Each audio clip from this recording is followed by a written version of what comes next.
Welcome to Inner Peace Arts Unscripted. I'm your host, James Coleman. I write at innerpeacearts.wordpress.com on spirituality, personal development, social change. And you can find me at Facebook at Inner Peace Arts 1. That's Inner Peace Arts and the number 1. Twitter at Inner Peace Arts 1. And YouTube. Just search for you're on YouTube, so searching for IPAU and self-help and psychology in my videos should come up. Today is an interesting topic. It's on academia, why I could never get involved in the past before I had come to kind of master what I'm calling inner peace arts. And so I'm going to talk a little bit about that, and the point of talking about it is so that you can understand, at least from my perspective, why something like inner peace arts is so important, and why certain people are able to succeed in academia, in my opinion. And so let's just get into it.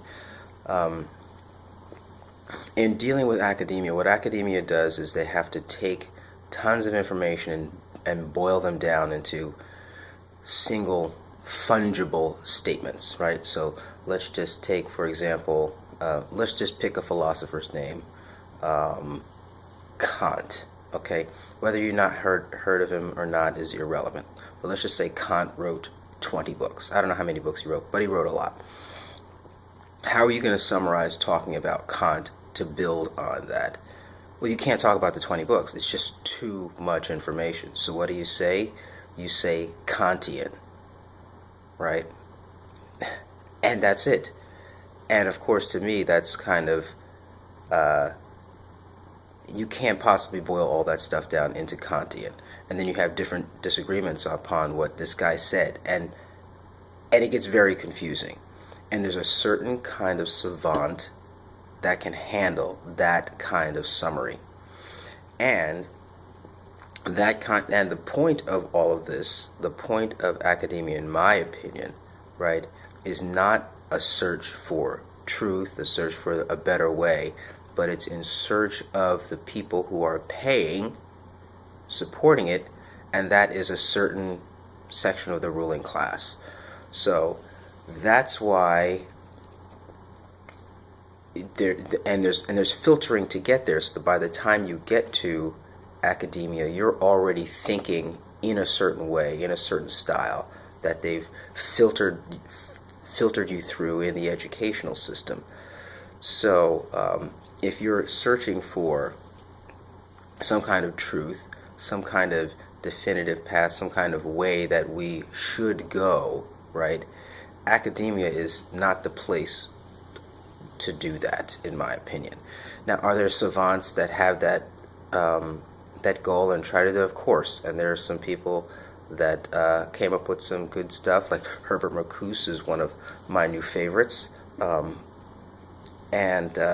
So there are, people that are trying to do the right thing and getting involved. But at the end of the day, success in academia is not about truth, is not about trying to do what's right.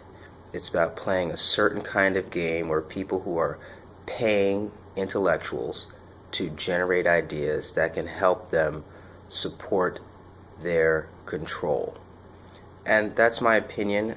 It could be wrong, but the more I think about it, the more I'm convinced that it's true. If you meet, say, a social worker who's going to school, they know that in becoming a social worker that they're not actually going to be able to make a real difference.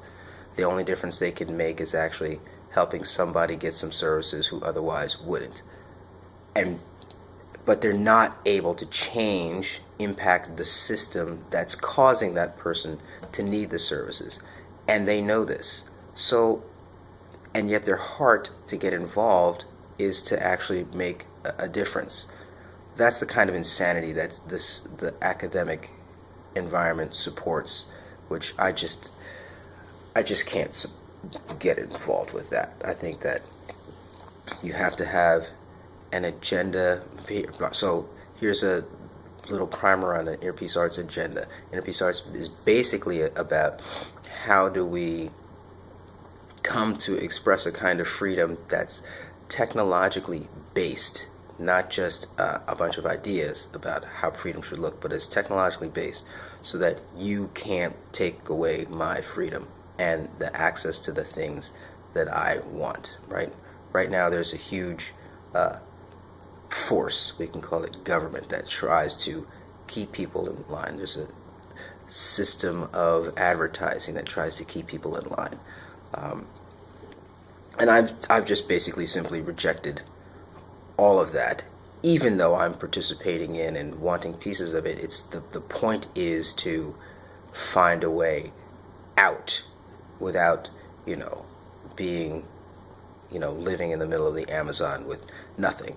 Not an easy task, but that's what I'm about. How does this relate to academia? Academia is actually about supporting the notions of the ruling class, and when you look at the books that come out that are based upon academic research, it's all little bits and pieces to, help people feel as though they're gaining freedom, but really it's a distraction from real economic